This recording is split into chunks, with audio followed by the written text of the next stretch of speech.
poor single dad took in a broke college student, unaware she was a millionaire's daughter. Before we continue, tell us, where in the world are you tuning in from? We love seeing how far our stories travel. As Asher Kane pushed his cleaning cart down the empty corridors, it was past 11 p.m. on a Tuesday, and the building should have been completely vacant.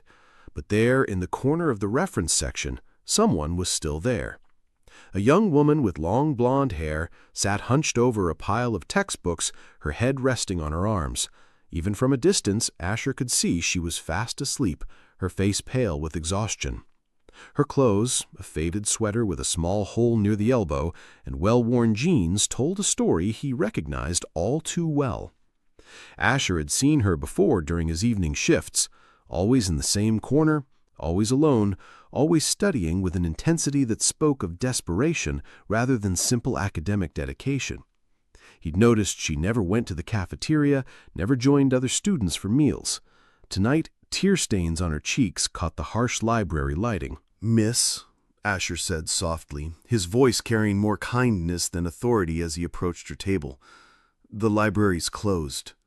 Sienna startled awake, her green eyes wide with panic. "Oh, I'm sorry, I'll leave right away."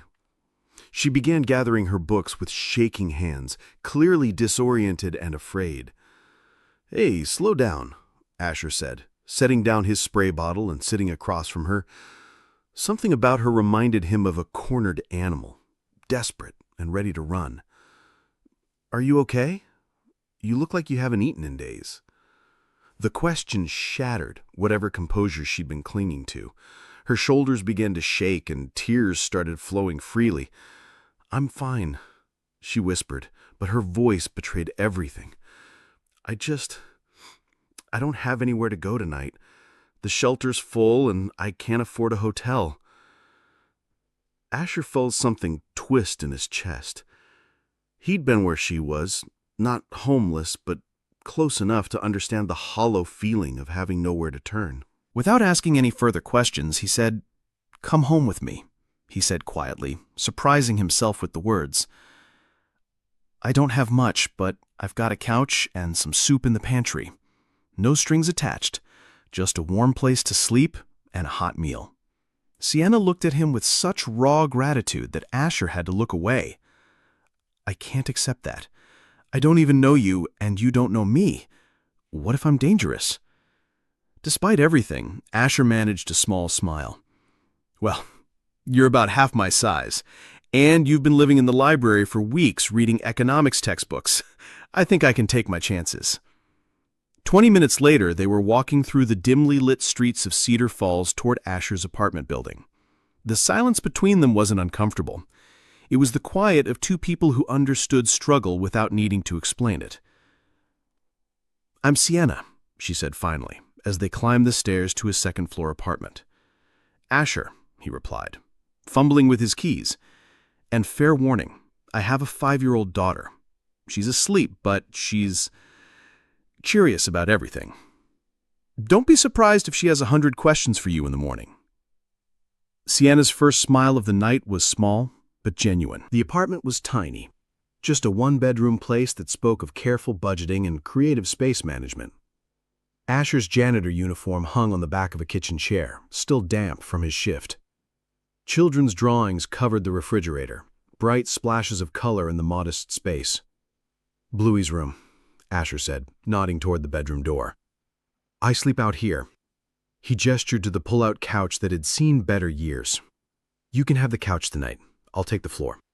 "Absolutely not," Sienna said quickly. "You're already doing more than enough." "Lady, I'm not letting you take the floor in my own apartment. We can argue about it tomorrow." As Asher heated up a can of vegetable soup, splitting it between two bowls even though it wasn't quite enough for one person, Sienna looked around the small space with something like wonder. Every corner showed evidence of a father doing his best. Homework papers organized on a makeshift desk, tiny shoes lined up neatly by the door. A bookshelf made from stacked milk crates, filled with picture books and a few worn paperbacks. "How long have you been on your own?" Asher asked, setting a bowl in front of her. Sienna wrapped her hands around the warm ceramic, grateful for something to hold on to. 6 months, she said carefully. There was a family disagreement. I chose independence over compromise. Asher nodded, understanding that some stories couldn't be told all at once. Independence is expensive. More expensive than I thought, Sienna admitted, taking a small sip of the soup and trying not to show how good it tasted after days of vending machine snacks. I had savings, but tuition, books, housing, it goes faster than you think. What are you studying? Economics and business management. She paused, then added quietly, I wanted to prove I could make it on my own. Sounds like you're doing that. Sienna let out a bitter laugh. Sleeping in libraries and accepting charity from strangers? Not exactly the success story I had in mind. Hey, asking for help isn't failure, it's survival. And there's no shame in surviving. That night, as Sienna curled up on his couch under his only spare blanket, she stared at the ceiling and tried to remember the last time someone had shown her kindness without expecting anything in return. In her previous life, the one she'd walked away from 6 months ago, every gesture had come with strings attached. Every kindness had been an investment in some future return. From the kitchen, she could hear Asher moving quietly, preparing for the next day. He'd given her his dinner, his blanket, his safety, and asked for nothing but the chance to help. She thought about the mansion in Greenwich where she'd grown up, the trust fund that had been frozen the day she'd refused to marry Harrison Blackstone III, the father who'd given her an ultimatum that felt like choosing between her soul and her survival. She'd chosen her soul. Tonight, she wasn't sure if that made her brave or foolish. The next morning, Sienna woke to the sound of small feet padding across the floor and whispered voices from the kitchen. "Daddy, who's the lady on our couch?" The voice was bright and curious, belonging to someone clearly unafraid of the world. "Her name's Sienna, sweetheart. She needed a place to stay for the night." "Is she nice?" "I think so, but maybe you can help me figure that out." Sienna smiled despite herself and sat up slowly. A little girl with dark curls and bright eyes peered around the corner at her, wearing pajamas covered in cartoon princesses. "Hi," Bluey said shyly. "I'm Bluey. Are you having breakfast with us?" "If that's okay with your dad," Sienna said, glancing toward the kitchen where Asher was flipping what looked like the world's thinnest pancakes. "It's more than okay." "Hope you like pancakes. Fair warning, they're mostly flour and hope." The three of them squeezed around a small table that was clearly meant for two, sharing pancakes that were indeed more hope than substance, but tasted better than anything Sienna had eaten in months. Bluey chattered about school, about her teacher Miss Martinez, about the picture she was drawing of a castle where princesses could be anything they wanted to be. "What do you want to be when you grow up?" "A veterinarian who's also a teacher who's also a princess," Bluey said seriously.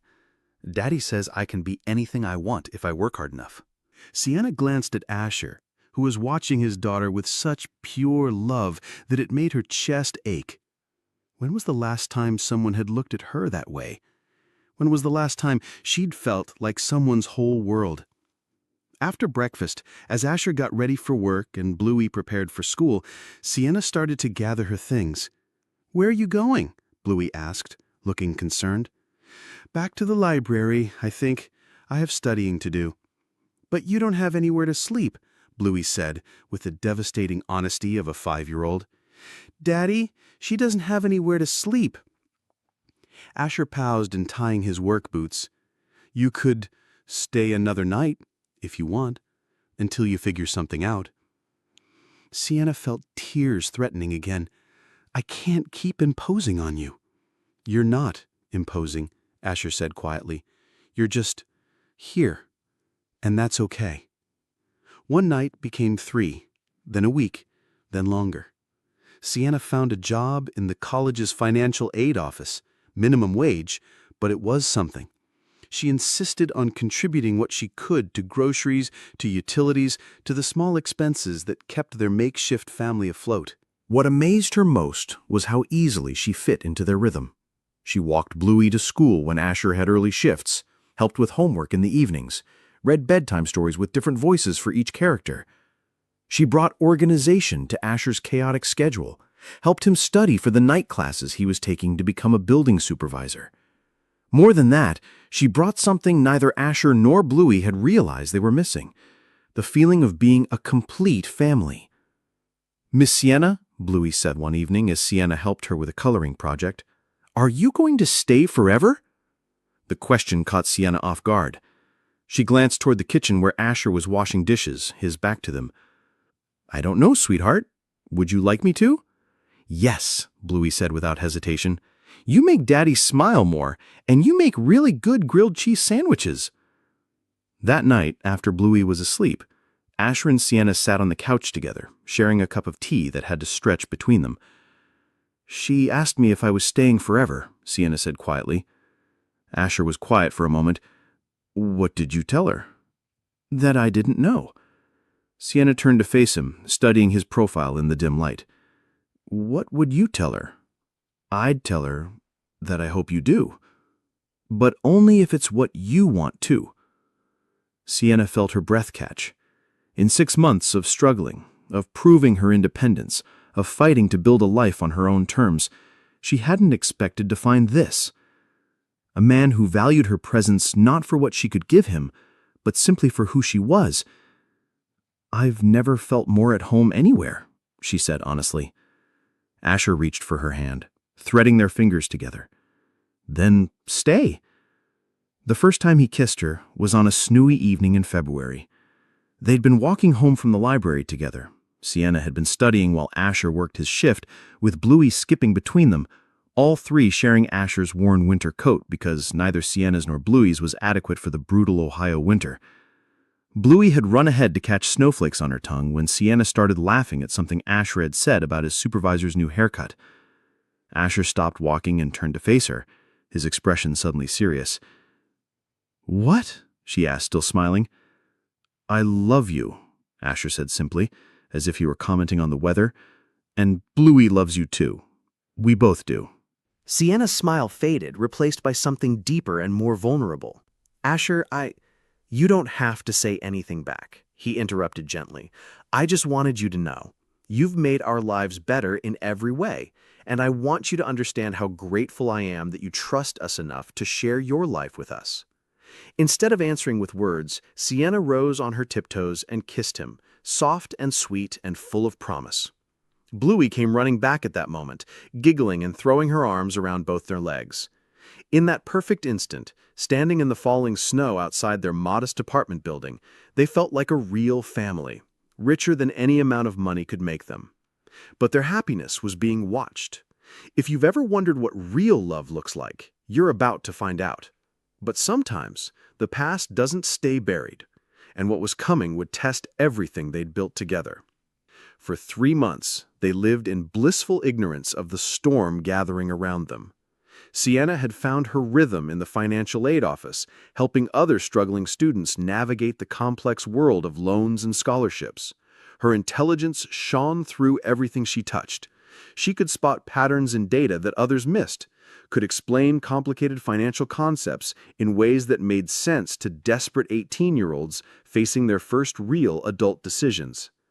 Asher watched her work sometimes when he came to empty the trash cans, amazed by her natural ability to command respect and trust from both students and administrators.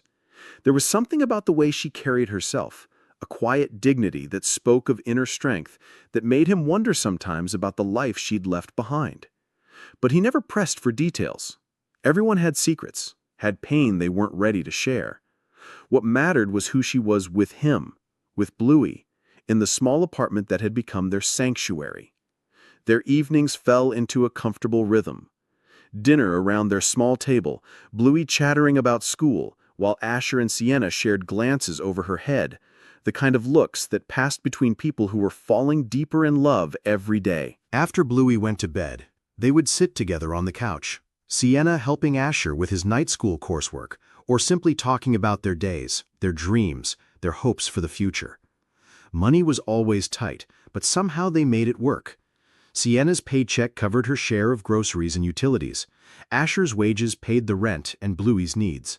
Together, they were surviving in a way that felt sustainable, even hopeful. It was on a warm spring morning in April that the first crack appeared in their perfect world. Asher was returning from his shift, looking forward to the Saturday morning ritual they'd developed, Pancakes if they could afford it, toast if they couldn't, but always together around their small table. As he approached their building, he noticed a black sedan parked across the street, its windows tinted dark enough to hide whoever sat inside. He thought nothing of it until he saw it again the next day, and the day after that. "Probably someone visiting Mrs. Chen," Sienna said when he mentioned it, but her voice carried a tension that hadn't been there before. By the end of the week, Asher was sure they were being watched. The sedan changed positions but never left the neighborhood. Sometimes it was a different car entirely, a gray SUV, a dark blue minivan, but always with those tinted windows, always positioned where they could monitor the building. Sienna had started looking over her shoulder when they walked to and from the college. She'd jump at unexpected sounds, grew quiet during meals. Bluey, with the intuition that children have for adult anxiety, began clinging more tightly to both of them. "Sienna," Asher said one night after Bluey had gone to bed, "if there's something you need to tell me, something from your past that might be catching up with us, now would be a good time." She was quiet for so long that Asher thought she might not answer. When she finally spoke, her voice was barely above a whisper. "My name isn't really Sienna Winters," she said, not meeting his eyes. "It's Sienna Ashworth. My father is Richard Ashworth." The name hit Asher like a physical blow. Even someone who didn't follow business news knew that name. Richard Ashworth, real estate mogul, one of the richest men in America. His face had been on the cover of Time magazine just last year. "Your father is—" Asher couldn't finish the sentence. "Worth about $300 million, yes." Sienna's voice was flat, emotionless. "I walked away from all of it 6 months ago when he tried to force me into an arranged marriage. He gave me an ultimatum. Marry Harrison Blackstone and secure a business merger, or be disowned completely. I chose independence." Asher stared at her, his mind reeling. "You're telling me you gave up millions of dollars to work minimum wage in a college financial aid office?" "I gave up millions of dollars to have the right to choose my own life, to fall in love with who I wanted to fall in love with, to be valued for who I am, not what I'm worth." "And you think he's found you?" "I know he's found me." Sienna finally looked at him, and her eyes were filled with fear. Those cars, the watching, that's his style. He's probably been planning his next move for weeks. Asher felt a cold dread settling in his stomach. What kind of next move? "I don't know," but Sienna's voice suggested she had some very specific fears. He's not someone who accepts defeat easily, and he's not someone who cares much about collateral damage. The next morning, Asher's fears were confirmed in the worst possible way. He was walking back from his overnight shift, exhausted and looking forward to crawling into bed for a few hours before Bluey woke up, when he saw them. 3 men in expensive suits stood near the entrance to his building, looking completely out of place in the working-class neighborhood. The tallest man stepped forward as Asher approached. "Asher Kane." "Yeah, that's me. Can I help you?" "My name is Richard Ashworth. I believe you're acquainted with my daughter." "I think you have the wrong person," Asher said carefully. Richard smiled, but there was no warmth in it. "My daughter goes by Sienna Winters now, but her real name is Sienna Ashworth. And unless you want to find yourself facing charges for kidnapping and fraud, you'll cooperate with me." "Kidnapping?" Asher's voice rose despite his efforts to stay calm. "She's not a prisoner here. She's free to leave whenever she wants." "Is she? Because from what I understand, you've isolated her, made her dependent on you, convinced her that her family doesn't love her. That sounds like manipulation to me." Asher shook his head, anger building in his chest. "You're the one who cut her off, who gave her impossible choices. I just gave her a place to sleep and something to eat. And what do you want in return?" Richard's eyes narrowed. "Money? A piece of her inheritance? Let me guess, you're planning to marry her and get your hands on her trust fund." "I want her to be happy," Asher said quietly. "That's all I've ever wanted." Richard laughed, a sound devoid of humor. "How noble, and how convenient that her happiness happens to align with your financial interests. You don't know anything about me. I know everything about you, Mr. Kane. I know you're 3 months behind on rent, that your truck needs $800 in repairs, that you're taking night classes you can barely afford because you dream of something better. I know you're exactly the kind of man who would see my daughter as a meal ticket." Asher felt his face burning with shame and anger. Everything Richard said was true, but not in the way he meant it. "If you know so much about me, then you know I was barely surviving before Sienna came along. If I wanted her money, don't you think I would have tried to find out who she really was? Maybe you're just smarter than I gave you credit for. Playing the long game." Richard stepped closer, his voice dropping to a threatening whisper. "Here's what's going to happen. You're going to convince my daughter to come home, or I'm going to make your life very difficult. I can have you fired from your job with a phone call. I can have your landlord evict you. I can make sure you never work in this town again. Are you threatening me? I'm promising you. Stay away from my daughter or face the consequences."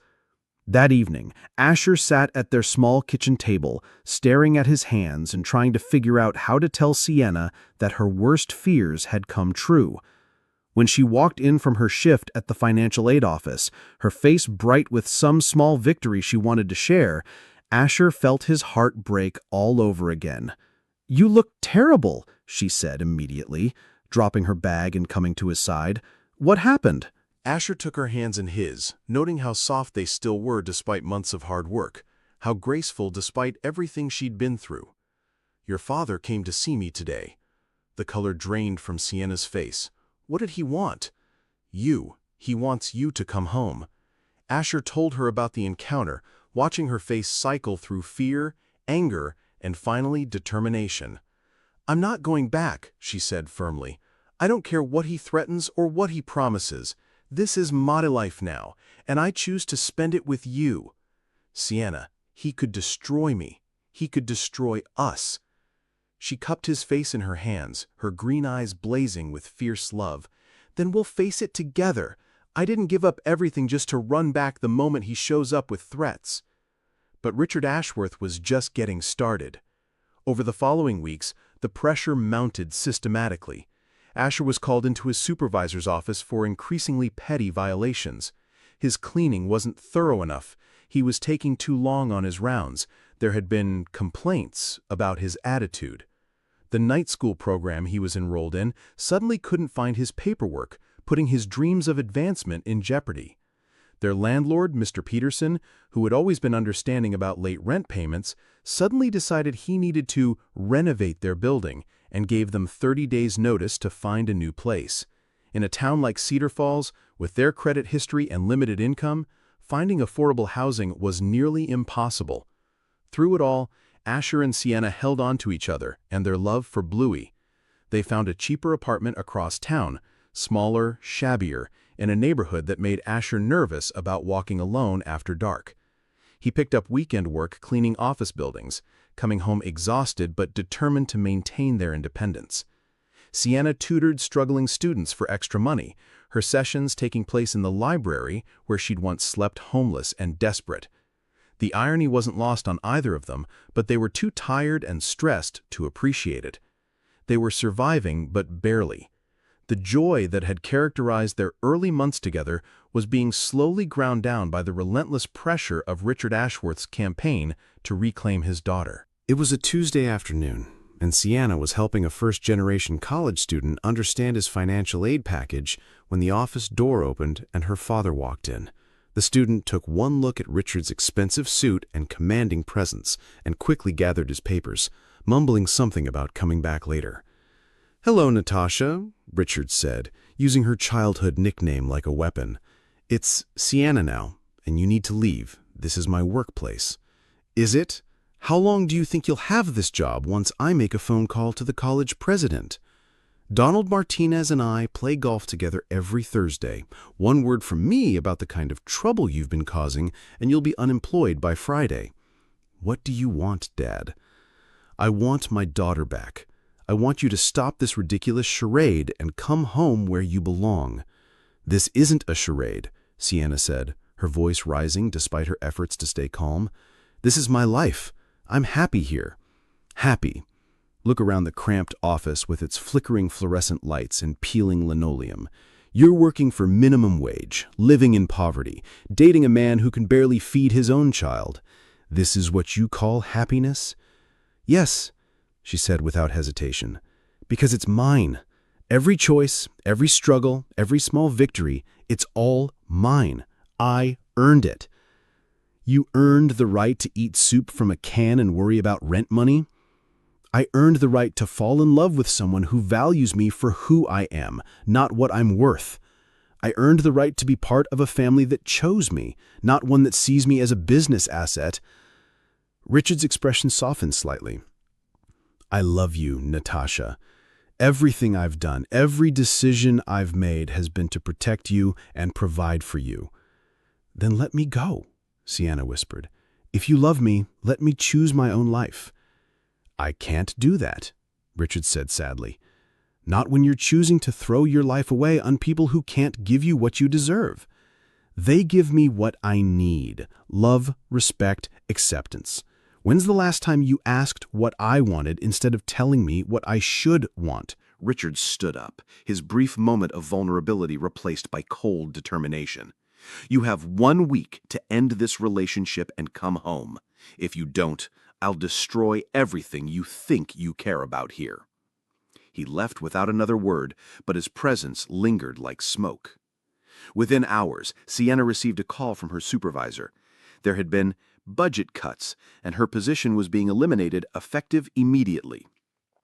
That night, as they sat in their new, even smaller apartment, sharing a can of soup for dinner because it was all they could afford, Sienna finally broke down completely. I can't do this to you anymore, she sobbed, her whole body shaking with the force of her emotions. He's going to keep coming after us until he destroys everything you've worked for. Maybe I should just go back. Asher pulled her close, his own eyes wet with tears he'd been holding back for weeks. Hey, look at me. We're going to figure this out. I love you, and I'm not giving up on us. Your father thinks he can buy or threaten his way to whatever he wants, but he can't buy what we have. But what do we have, really? Sienna's voice was broken, defeated. We're poor. We're struggling. We can barely afford food. What kind of life is this? Asher was quiet for a long moment, holding her while she cried, feeling the weight of all their struggles pressing down on them. When he finally spoke, his voice was steady despite the tears on his cheeks.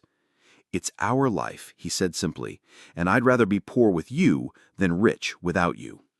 From her bedroom, they heard Bluey calling out. She'd had a nightmare and wanted them both to come read her a story. As they walked hand in hand to comfort the little girl who had become as much Sienna's daughter as Asher's, neither of them noticed the black sedan that had taken up position across from their new building. Richard Ashworth was preparing his final move. What happened at that dinner table will restore your faith in the power of love. But first, everything they thought they knew about family, loyalty, and what truly matters was about to be turned upside down. The next morning brought an unexpected visitor. Richard Ashworth stood at their apartment door, but something was different about him. Gone was the commanding presence and threatening demeanor. Instead, he looked like what he truly was, a tired, aging man who had been fighting a battle he was no longer sure he wanted to win. Asher and Sienna exchanged glances. Bluey peeked out from behind Asher's legs, curious about the well-dressed stranger. 5 minutes, Asher said, stepping aside to let him enter. Richard looked around their tiny apartment, at the children's drawings on the refrigerator, at the textbooks stacked on milk crate shelves, at the evidence of a family making the best of very little. His expression was unreadable. I've been watching you, Asher said to Asher, his voice lacking its previous hostility. I've seen how you take care of her, how you protect her even when it costs you everything. And? Asher replied warily, positioning himself slightly in front of both Sienna and Bluey. I'm beginning to think I might have misjudged you. Richard sat down heavily in their one good chair, suddenly looking older than his 62 years old. I lost my wife when Sienna was 12. Since then, I've tried to control everything in her life because I was terrified of losing her too. But I'm losing her anyway, aren't I? Asher glanced at Sienna, who was watching her father with a mixture of hope and caution. She loves you, Asher said carefully. She's just tired of being treated like a business asset instead of a daughter. Richard nodded slowly, his hands folded in his lap. I want her to be happy. I want her to be safe. I thought that meant marrying someone from our world, someone who could provide for her the way she's accustomed to living. She doesn't need luxury to be happy, Asher said. She needs to be respected, to have her choices matter, to be loved for who she is, rather than what she's worth. And you love her for who she is? The question hung in the air between them. Asher could feel Sienna's eyes on him, could sense Bluey listening from behind his legs, and could feel the weight of everything they'd built together resting on his answer. I love her for everything she is, her intelligence, her kindness, her strength. I love how she makes terrible coffee but tries anyway. I love how she reads 3 books at once and gets the plots confused. I love her laugh, her stubbornness, and the way she sees the best in everyone even when they don't deserve it. He paused, meeting Richard's eyes directly. I love her so much that I'd let her go if I thought that would make her happier. Richard was quiet for a long time, studying Asher with the calculating gaze of a man who'd spent his life reading people. Finally, he turned to his daughter. Is this what you want, Sienna? This life, this man? Yes, she said without hesitation, reaching for Asher's hand. I want Asher. I want our life together, whatever that looks like. Richard sighed deeply, the sound of a man surrendering a battle he'd been fighting for too long. Then I suppose I need to learn to accept that. But I have conditions. Asher tensed, expecting more ultimatums, but Richard held up a hand. Not the kind you're thinking. I want you both to come to dinner next week. I want to get to know the man my daughter loves, and I want to apologize for the threats and the pressure. I want to try to be a better father. And if you decide you still don't approve, Sienna asked, her voice cautious, then I'll have to learn to live with disappointment, said Richard sadly, because I'd rather have you in my life on your terms than not have you at all. A week later, they found themselves standing in front of a mansion in Greenwich, Connecticut that looked like something from a fairy tale. Asher wore his only suit, a second-hand outfit that had seen better days, while Sienna had borrowed a dress from a coworker. Bluey, wide-eyed and slightly overwhelmed, held tightly to both their hands. It's really big, Bluey whispered, as they approached the front door. It's just a house, Sienna said, though her own voice was tight with nervousness. The people inside are what matter. The dinner was awkward at first. The dining room, with its crystal chandeliers and original artwork, could have held their entire apartment twice over. Asher felt out of place among the fine china and sterling silver, but Richard made an effort to put them at ease, asking Bluey about school, complimenting the drawings that she'd brought to show him. As the evening progressed, Richard began to see what Sienna saw in Asher, his genuine kindness, his quick intelligence, his absolute devotion to her happiness. It was during dessert that Richard finally asked the question that had been haunting him since the day Sienna had walked out of his life. "What are your intentions with my daughter?" he said, setting down his fork and looking directly at Asher. Asher met his gaze without flinching. I intend to love her, protect her, and support her dreams for the rest of my life, if she'll have me. That's not what I meant. Yes, it is, Asher replied, his voice steady and confident. You want to know if I'm going to marry her, if I have some grand plan for our future. The truth is, I'd marry her tomorrow if she wanted that, but only because I can't imagine my life without her, not because of who her father is or what she might inherit someday. Richard leaned back in his chair, studying the young man who had captured his daughter's heart.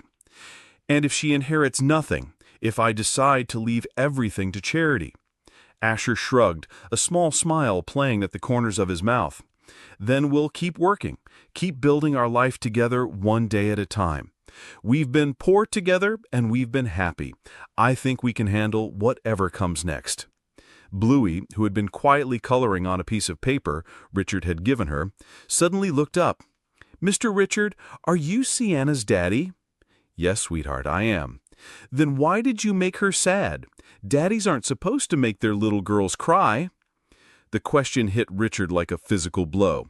He looked at his daughter, really looked at her, and saw something he'd been too blind to notice before. Despite their struggles, despite the poverty and uncertainty, Sienna was glowing with happiness. Her eyes were bright, her smile genuine, her whole being radiating the contentment of someone who had found exactly where she belonged. "You're right, sweetheart," Richard said quietly, his voice thick with emotion. "Daddies aren't supposed to make their little girls cry. I made a mistake." "It's okay," Bluey said generously. "My daddy makes mistakes sometimes too, but he always says sorry and gives the best hugs." Richard smiled for the first time that evening, a real smile that reached his eyes. "You know what? I think your daddy might be exactly what my daughter needs." As they prepared to leave that night, Richard walked them to the door. The black sedan that would take them back to the train station waited in the circular driveway, but for the first time in months, its presence didn't feel threatening. "Thank you," Richard said to Asher, extending his hand, "for taking care of her when I failed to, for showing her what real love looks like. Thank you for raising an incredible woman, and for giving us a chance." Richard turned to his daughter, his eyes bright with unshed tears. "I'm sorry, sweetheart, for everything, for the ultimatums, for the threats, for thinking I knew what was best for you without asking what you wanted." Sienna stepped forward and hugged her father, really hugged him, for the first time since she'd walked out of his life 6 months ago. "I love you, Dad. I always have. I just needed you to love me back without conditions." "No more conditions," Richard promised. "Just love, just family." Over the following months, Richard kept his word. He didn't interfere in their relationship, didn't try to change Sienna's mind or buy Asher off with job offers or financial incentives. Instead, he slowly became part of their lives in the way that mattered, visiting their modest apartment, taking them to dinner, learning to appreciate the simple joy they found in each other's company. Gradually, he began to understand what his daughter had tried to tell him, that love wasn't something you could arrange or negotiate or purchase. It was something you had to choose every day through good times and bad. When Asher finally proposed on a snowy February evening, exactly 1 year after their first kiss, he did it with a ring he'd saved for months to buy. It wasn't the largest diamond or the most expensive setting, but it was chosen with care and given with a heart full of love. They were walking home from the library where they'd first met, Bluey skipping between them just as she had that magical night a year ago when Asher suddenly stopped walking. "Sienna," he pulled the small velvet box from his pocket, "I don't have much to offer you except my heart and my promise that I'll spend every day trying to deserve your love. Will you marry me?" Through happy tears, Sienna said yes, and as Asher slipped the ring onto her finger, Bluey cheered and threw her arms around both of them. Passers-by stopped to smile at the small family celebrating in the snow, and for a moment the whole world felt full of magic. When they called Richard to share the news, his voice was thick with emotion. "Welcome to the family, son," he said to Asher. "I couldn't have chosen better myself." The wedding was held 6 months later in the community center where Asher had started working as a building supervisor. The night classes had finally paid off with a promotion that doubled his salary and gave them real stability for the first time. The ceremony was small and simple, decorated with flowers from Richard's garden and filled with friends from their neighborhood, colleagues from their jobs, and students Sienna had helped along the way. Richard walked his daughter down the aisle, and as he placed her hand in Asher's, he whispered, "Take care of her heart. It's the most valuable thing she has." Asher squeezed Sienna's hand and smiled at his future father-in-law. "I've been taking care of it since the day we met. I'm not stopping now." At the reception, as Richard watched Asher spin Bluey around the makeshift dance floor while Sienna laughed and clapped along, Richard felt a peace he hadn't known in years. His daughter was happy, genuinely, radiantly happy, in a way that no amount of money could have purchased. As the evening wound down and the guests began to leave, Richard found himself alone with the newlyweds and Bluey, who had fallen asleep in Sienna's lap. "I have something for you," he said, pulling an envelope from his jacket pocket. "A wedding gift." Asher and Sienna exchanged glances. "Dad, we talked about this," Sienna said firmly. "We don't want your money. We want to build our life ourselves." "It's not money," Richard said with a mysterious smile. "Open it." Inside the envelope were 3 documents: adoption papers for Bluey, making Sienna her legal mother, a deed to a small house 3 blocks from their current apartment, and a business proposal for a nonprofit organization focused on helping first-generation college students navigate higher education. "The house is yours, free and clear," Richard explained. "Nothing fancy, but it has 3 bedrooms, a yard for Bluey to play in, and it's in a good school district. The nonprofit? Well, Sienna, you have a gift for helping people understand complex financial systems. I thought you might want to use that gift on a larger scale." "Dad," Sienna whispered, tears streaming down her face as she looked at the adoption papers. "You did this?" "Bluey is your daughter in every way that matters," Richard said simply. "This just makes it official. And the house? Every family needs a home. Consider it my way of apologizing for trying to destroy the one you'd already built." Asher was staring at the business proposal, his eyes wide. This would help hundreds of students every year. Thousands eventually, Richard corrected. With Sienna's expertise and your understanding of what it's like to struggle, I think you could change a lot of lives. "We can't accept all this," Sienna said, though her voice lacked conviction. "It's too much." "It's not charity," Richard replied. "It's an investment. In your happiness, in your future, and in the good you can do in the world. Besides," he added with a grin, "I'm a businessman. I expect a return on my investment, in the form of grandchildren, family dinners, and the occasional phone call from my daughter." 6 months later, they moved into their new home, a modest but comfortable house with a front porch where Bluey could ride her bike, and a backyard where they could have barbecues with their neighbors. The Ashworth Foundation for Educational Access opened its doors shortly after, with Sienna as director and Asher managing operations while continuing his work at the college. Their first year, they helped 47 students navigate the complex world of college financing. Their second year, that number doubled. By their third year, they had satellite offices in 5 states and helped more than 300 students achieve their dreams of higher education. But the real success was measured in smaller moments. Saturday morning pancakes around their kitchen table with Bluey chattering about her latest art project while Asher and Sienna shared coffee and plans for the day. Richard's monthly visits where he would sit on the floor playing dolls with his granddaughter or help Asher fix the leaky faucet in the guest bathroom.